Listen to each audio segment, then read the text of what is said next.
and welcome back to another amazing chapter in Accounting 2302. This time we're going to hit chapter 16 and bringing you the process cost system.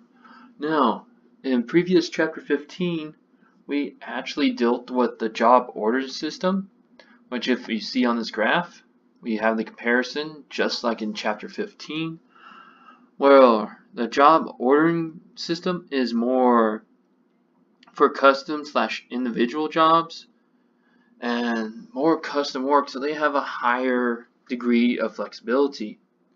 Well, we're now focused on is the process cost.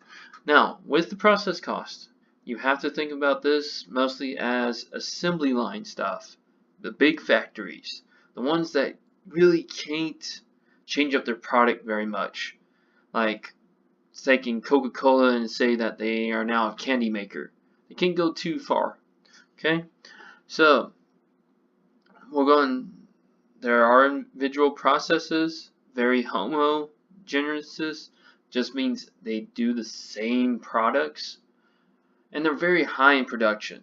Due to this, we're going to change our tactics and not focus on the money rise right now. We are going to focus on mainly units. So our big thing is units this time around with the high production volume. Again, very low product flexibility and very high standardization just basically means that there's a lot more structure involved. Can't change the rules.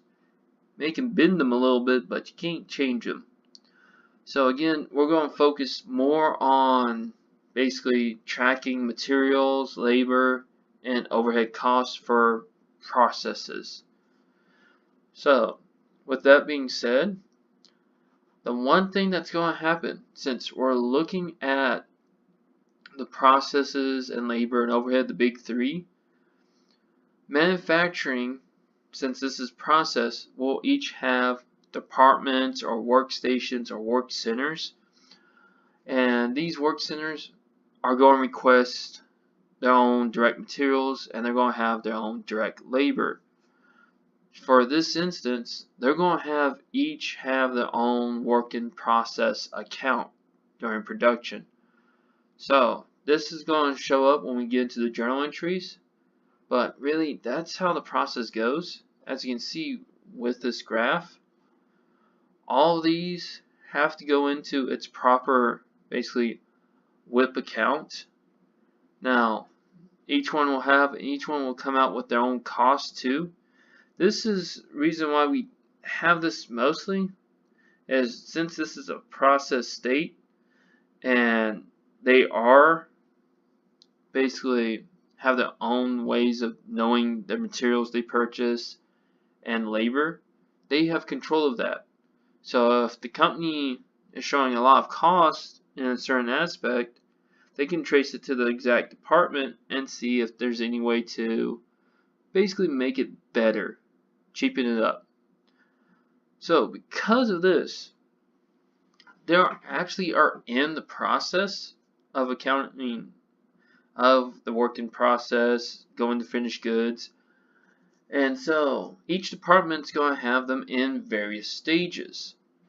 Again, finished goods is when it finally completes.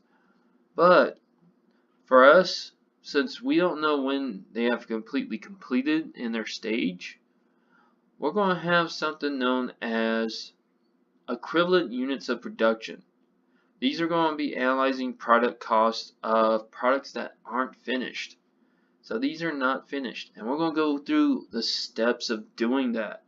Okay, so we're going to have some fun there.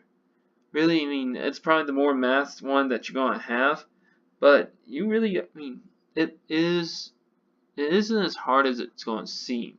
It's just going to look that way. Honestly, that's how it goes. So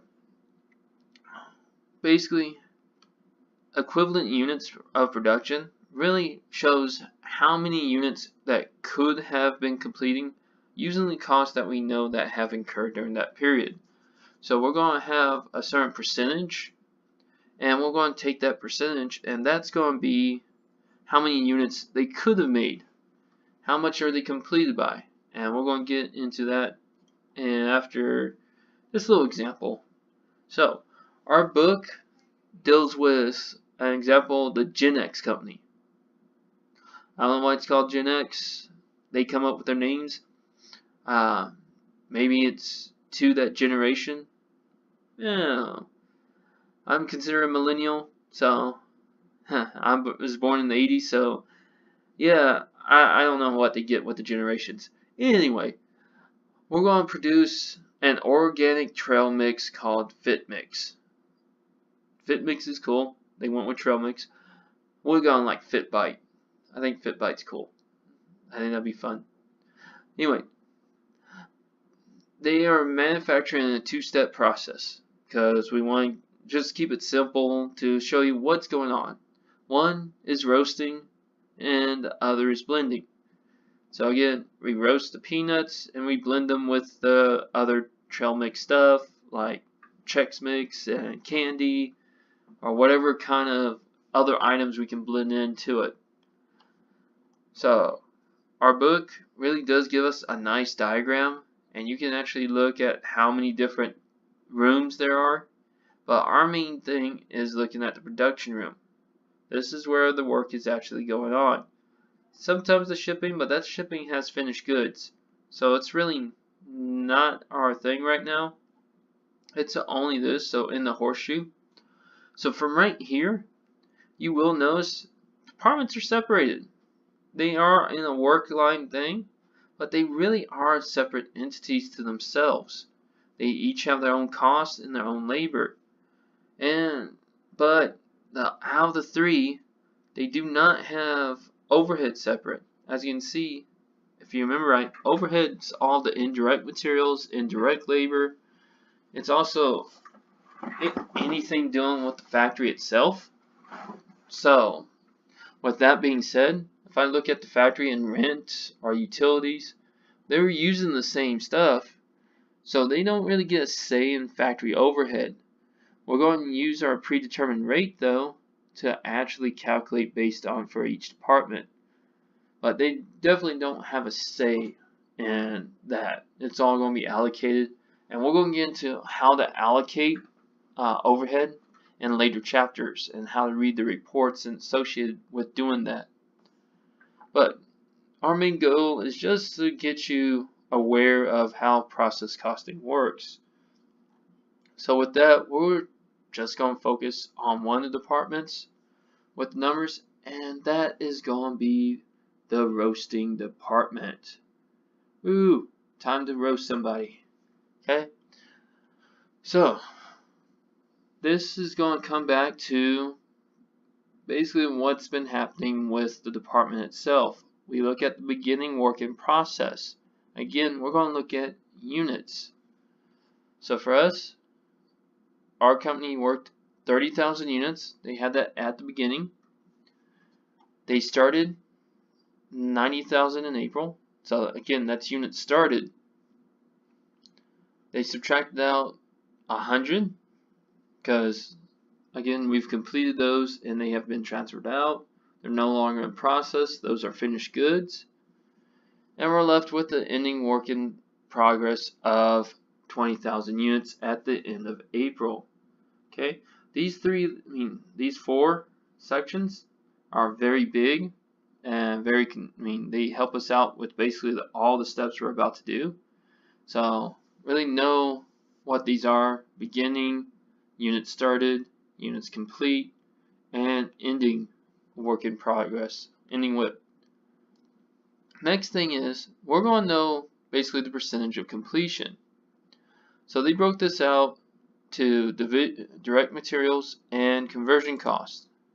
Okay, now since I can't really write on PDF, it's really hard. Basically, conversion cost, this is the other two of the big three, so I can use this. So conversion cost is basically direct labor and factory overhead put together. Okay, that's what conversion costs are. Even though that they don't say it, that's what they are. So with this, we know definitely pretty much, unless the instructions say something different, direct materials should be 100% complete. We should get all of our raw materials before we even start on units. So that should be 100%, usually if I just have to guess. The other one, since this is work in process, conversion, since this is doing with overhead and labor, that one shouldn't be. That one probably, if it's in process, there's probably still more people working on it, and it may end up taking some more electricity or stuff like that to finish up the product. So we may have some more depreciation of the machine because it's producing some more products, but it will usually have a percentage and not complete. Okay, but since we're looking at percentage of completion, if you notice, when units are complete, they both should be 100%. I mean, this is how far away are they on completion. So again, if you want to check out like a loading screen of a video game or something that's downloading on your phone, here it's going, so it hasn't finished completely. Here, this is when the game actually boots up and loads up. So that's our conversion with those. And then notice again, ending work in process, since we're again in process of these units. Again, we expect to actually have 100% of direct materials, and then it's only like about a quarter this time around of units that could be completed of the 20 for any kind of labor or stuff. Alright. Once we got this, you can also find this out basically through here. This one has our costs associated that we can actually find out during the beginning and basically while we're going through the month of April. If you had a chance to check out the homework video for chapter 15, it looks similar to question 12 on the job, how we went through each one. Here, it's just the whole department. So this is stuff that we should actually already pretty much kind of know or have estimated already. So, first thing is direct material costs. Beginning, we had 81,000, and conversion cost was 108,900. Now we should know that because that was the ending of March, and so we should actually have a more accurate number. The cost during, again, we have our direct materials and direct labor. And then our factory overhead, again, this is applied. So remember, when it's applied, it's an estimate of factory overhead. We are basically guesstimating this is how much it's going to cost us. With that being said, we're going to take our predetermined rate, which again is found in chapter 15 on how to do. We're going to take that rate and times it by our direct labor cost. So 1.2 times 171,000 gives us the 205,200. So add our big 3 to get our cost of manufacturing, and then add these two, and we get our total product cost. Okay, this one will come in handy in just a sec after we get through all the steps associated. Okay, so for procedures for process costing, we actually have 4 steps.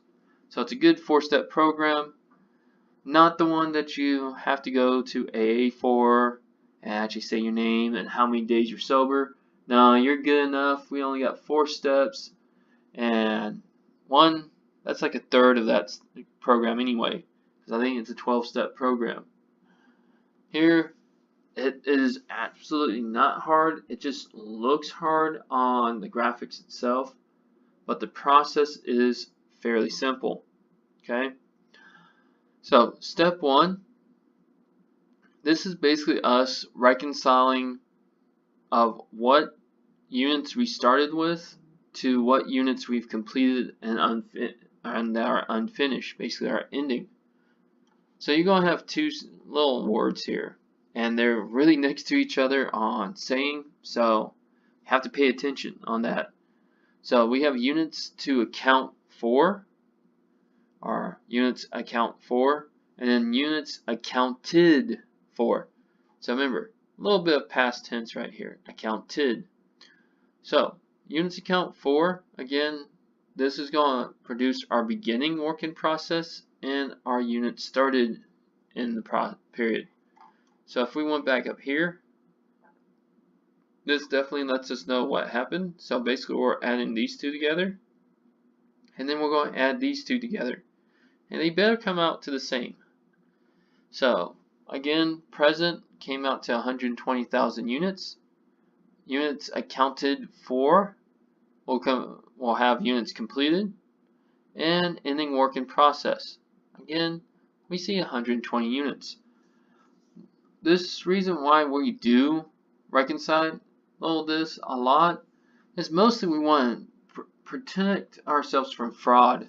A lot of times goods that get transferred out are not there anymore. They either got stolen or somebody's covering up breaking something, so they don't admit that they got taken out.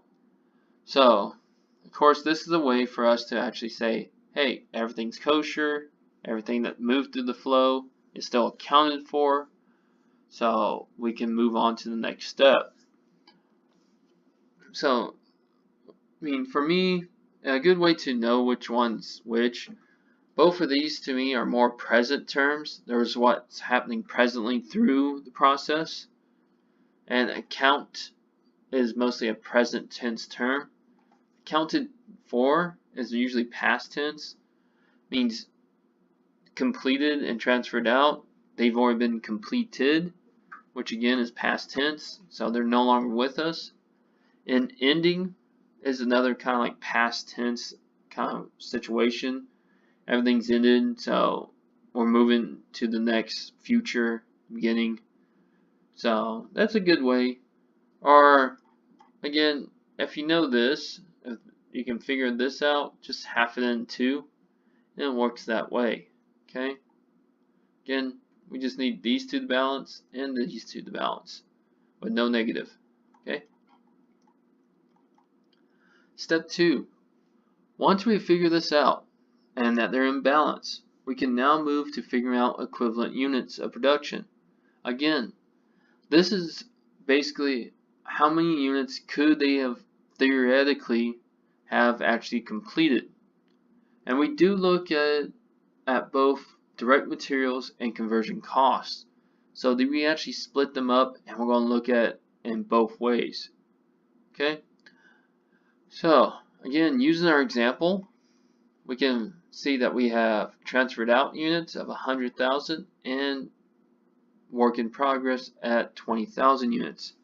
We only use the counted for with the cost. It comes out a little bit later why we use those. Okay, so we're going to always take the number of units completed, and they're going to be timed by 100%. Again, they should have 100% completed on direct materials and conversion to be a completed unit. On the equivalent units of ending WIP, we're going to have to get our direct materials. So we're going to use the units that are ending in WIP times whatever percentage.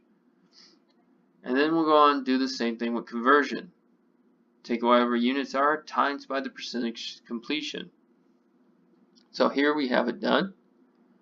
As you can see, again, 100,000 times 100% means we have 100,000 equivalent units in direct materials, 100 equivalent units in conversion. Next, we deal with ending work in process. There is 20,000 units that are currently there. We know direct materials should have been 100%, so there's 20,000 here under my direct materials column. And then on conversion, again, here's our percentage right here, 25%. So we're going to take our 20,000 ending units and times it by 25%, which comes out to about 5 grand. Alright, not 5 grand, 5 equivalent units, EUPs. So each one are going to be usually different. Again, materials is going to be more 100%, so it's probably going to be all the units. while conversion is going to most likely be less. It's usually how it goes. Okay, so once we times, then we add. So 100 plus 20 equals 120. 100 plus 5 equals 105,000 equivalent units.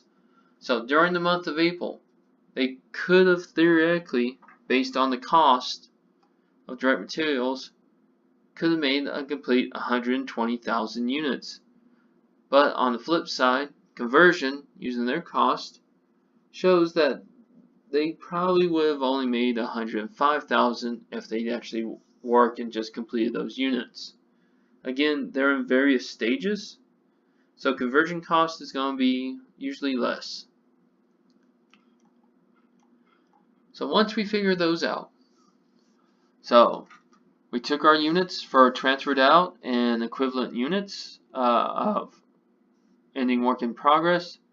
We multiplied and got those together, added. Now we're going to flip to the account, basically accounts. And we're going to look at their direct cost. Now again, we get this direct cost from here. That's already been done for the roasting department. And what we basically know what they have cost for in the beginning and counted. So with that, we're going to take the cost. Direct materials beginning was 81,000. Cost incurred this period was 279,000. That's usually the simple one. We can actually find that if we want to. Other part, the 108,900. Again, that's the direct materials. Not direct materials. The conversion cost at the beginning. And then the cost incurred during, right here, is 376,200. Again, that's the addition of these two. Okay? So conversion, again, the addition of labor and overhead. So we have those two. We're going to make our total cost by adding those two up. And then we're going to take our equivalent units of production, which we have done up here. And we're going to basically divide those into our costs that we know of. And that will give us our cost of unit per production. As you can see, 120,000 equivalent units divided into 360,000 equals about $3 per unit. Equivalent unit per up. Again, that sounds like such like a mushroom from the Super Mario Brothers. They eat up. Okay, and then we do the same thing for conversion. Take the 105,000 into 485,100, and we get about $4.62 per EUP. Naturally, I'll tell you this, we probably would see conversion cost on a per unit base, probably a little bit higher, because again, it's dealing with one, labor, and also it's dealing with basically any kind of factory overhead. So it's got two items right there put into one, so it should be a little higher. Will it always be that case? Probably not. We may have very expensive materials, but 9 times out of 10 it should be that way. Alright, so this leads us to step 4. Step 4 is basically, again, another basically reconcile. So we're going to take the cost per unit and we're going to basically times it by how many units that we have for equivalent unit of production. So for this, again, we're going to take the units completed, as you can see here, and it was 100 units up here. So basically we're taking these 4 that made up our total, and we're going to basically multiply by their cost. So 100,000 times $3 gives us that 300,000. Then 100,000 times that $4.62 per equivalent unit gives us 462,000. Okay, cool. Add those up, and the cost to complete all the units, or that basically the cost that was going was $762,000. Not too bad. Our direct materials, though, get times by the 20,000 EUPS. So it gets times by $3 to come to 60,000. Now notice again, conversion is at 5,000. Remember, that's 25% of the 20,000, and basically representing again how many units we could have made if we focused on just per unit. Times 5,000 by $4.62 gets us about 23,100. Add those together right here, get the 83,100. Again, these differences are coming up right here. So again, once we see these numbers, we can use it to compare. So when I add these two, I get 845,100. That looks oddly similar, right, to our production cost. So, best balance and checks to make sure everything's good, the cost is good. We actually do check the two. If my beginning production cost matches what I just did on equivalent units, basically with my units complete and ending work, we're good to go. So again, we start off with finding the units, making sure that they're the same, and we finish off by making sure cost for each one, total cost accounted for, and production cost, all also balanced. This way, we know that our costs are in balance, our units are in balance, that nothing bad has happened. People can still fudge, but I mean, most likely it is in Peachy King order.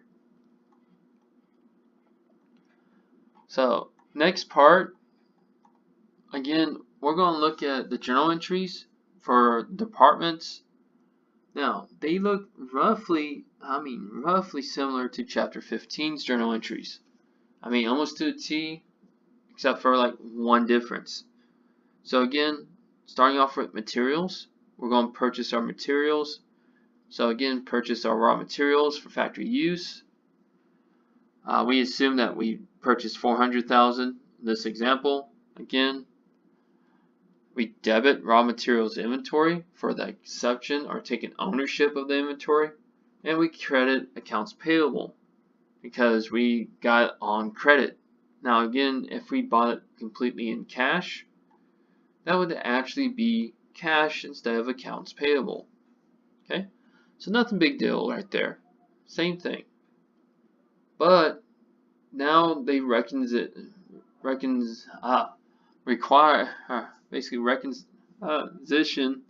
the requisition of raw materials to the various departments. Sorry, they basically requested the material. So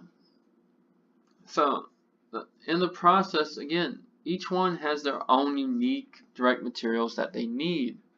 So with that, we actually can trace it to their own work in process. So every department that you have will have its own. So if you're like one of the big companies that manufactures a lot, it has like multiple departments. Well, each one has a work in process. This again allows us to know exactly what's going on with that department. So if I want to pull a report, if it's a little bit too high, I can actually see where they are on their inventory and whatnot. So, work in process for roasting and work in process for blending. Add those together to get to your raw material inventory that was totally requested. Next, the indirect. Because the indirect is not tied to any department, it basically goes for all of them. We're going to basically take raw material inventory and debit into factory overhead for any indirect materials. So nothing new. Okay? Labor entries are basically the same. First, we have to assign using the direct method. So again, each department gets pulled in for their own WIP. And this time, we're only indicating factory, our wages that we need, or our direct labor. So we're going to take factory wages payable, and that's going to be my credit. Again, if the thing says we paid our workers already, make sure you put in cash. Do not confuse the two. Factory wages payable, again, we owe our workers. This is indication of what's probably going to need to be paid. So again, a little estimate that goes on. So we record the indirect labor to the overhead. So remember that factory overhead is used to hold all overhead costs until they apply to WIP. So I like how they said that, but again, it's just the same item. Our indirect factory overhead gets basically debited, and then factory wages credited. Now, after we've got the job done, we finally pay our workers. It's the same item. So cash is going to be credited since we lost the ownership of cash. Why? Because we finally paid our workers. So it goes straight to factory wages payable. Nothing bad right there. Okay? Overhead. Now we should expect overhead to be just a tiny bit different, but again, it's following the same path. So first we put our applying overhead, or basically our estimation. Now again, we were given our predetermined rate of 120%. So we take our direct labor, since it's part of direct labor cost. So if we need to, here's the direct labor. And we're going to times them each by 1.2. So roasting gets times by 1.2, blending by 1.2, and we get a total direct, and we get our overhead entries right here. So this is after we've done the multiplication. Add them up, and there's our basically applied factory overhead. So next one is basically doing the actual. The bills are coming in, so we're actually paying our overhead as we speak. So again, this does not have indirect materials or indirect labor. It's just for bills that we've paid. So we find this total right here. We had quite a few things. We probably had insurance on the factory. That's why we had the prepaid. Utilities payable. Again, for the factory. Cash could be for some other items that the book didn't want to mention. And then you got the accumulated depreciation of factory equipment. So again, we would like to find out if we're over or under applied with our factory overhead. So I will always, again, strongly encourage every time to do the T-chart. T-chart for factory overhead.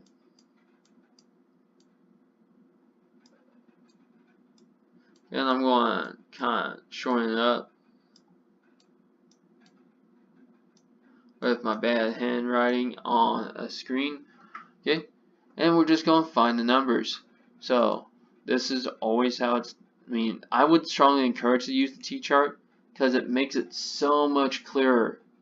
So take 424,992, 424,992.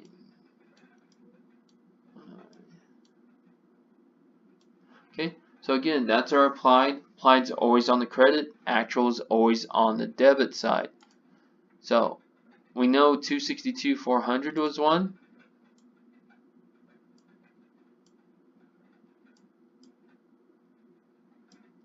$400, and this was just for our bills again. So we must go find our indirect. So looking for our indirect.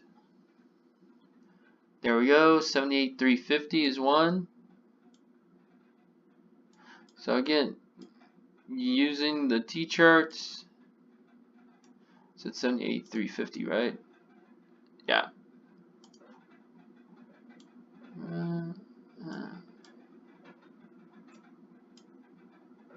And then find our materials.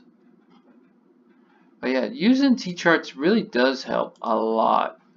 What is it? 71,250.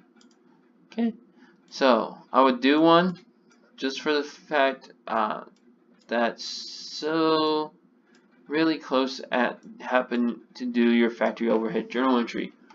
Now, again, add up all your debits. This comes out to like 412,000. So if you add them up, you should get 412,000. Okay. So again, once I figure that out, again, 412,000 right here. Again, total actuals, all of them applied. I can actually see already if I've been over applied or under applied. Again, this side is less than this side. So that means my applied is over my actual. So we actually did over applied. Again, if it's the opposite way, this was the lower number, this was the higher number, it would have been under applied. But since it's over applied, we know whatever amount that goes here, which I think is 12,992. This immediately starts to show what our journal entry has to be. Okay? So, if it ends up coming out to a credit, we know when we're adjusting factory overhead, we want to adjust it to 0 because it has all the costs associated with it. With that being the case, if I do a T account, I can already see that it currently has a credit balance. Since I need to make it down to 0, that already tells me I have to debit. Okay? So with that, we debit factory overhead for the 12,992, and we find that cost of goods sold will be my credit. I will tell you this, the journal entry to adjust is always factory overhead and cost of goods sold as the two accounts. Now, if I looked at this the other way, and the debit over here had a number, that means we would have had credit factory overhead. If we would have had credit, we would have factory over here on the bottom. And immediately, since I know I need cost of goods sold to go with factory overhead when we adjust it to 0, that means cost of goods is my debit. So it can flip, but basically it's a little bit easier when you do the T-chart. You can see everything. Well, the next part, we did the journal entries, we required them, we sent them off to their own little special areas. So whichever department gets them, well, we have to actually transfer it across departments. Again, this is a process. So it's going from one department to another, to another, to another. So during that whole process, we're accounting for all the units that are associated with it. So in order to do that, to record the transfer of 100,000 units from roasting to blending, we would actually debit the department that it's going into, and we'll credit the department it's going out of. So again, it's going from the roasting to the blending. So it just happens to be 762,000. Now that's in blending. Here it starts gaining more cost. So I have more people doing direct labor to it, more materials, more everything. So with that being said, before it goes to finished goods, we have to wait till it passes the last department. So again, blending ends up getting it a little bit more since we only have 2 departments. This is very quick on the transfer.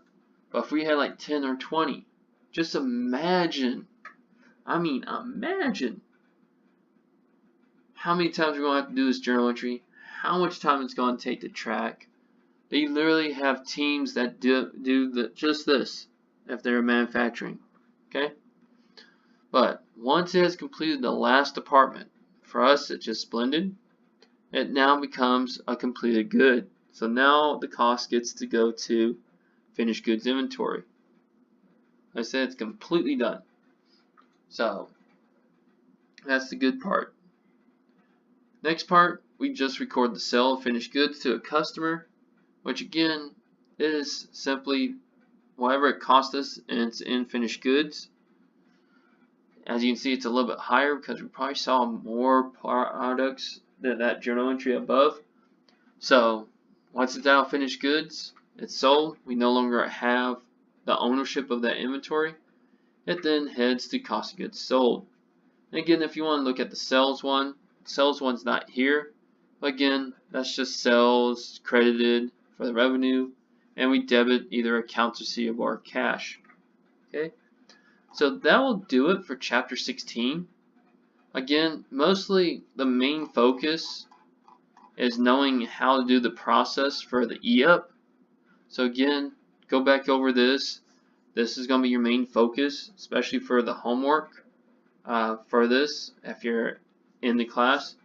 So R and the journal entries are probably going to favor a little bit later on, but journal entries are really not too much different from chapter 15. The only thing that we added on was another work in process for however many departments. But besides that, everything else is pretty much simple. Okay? So, again, please let me know if you have any questions. You can leave them in the comments in the YouTube video, or you can send me an email. It's up to y'all. Again, let me know if there's anything there. And I will see you in the next exciting tale of Accounting 2302.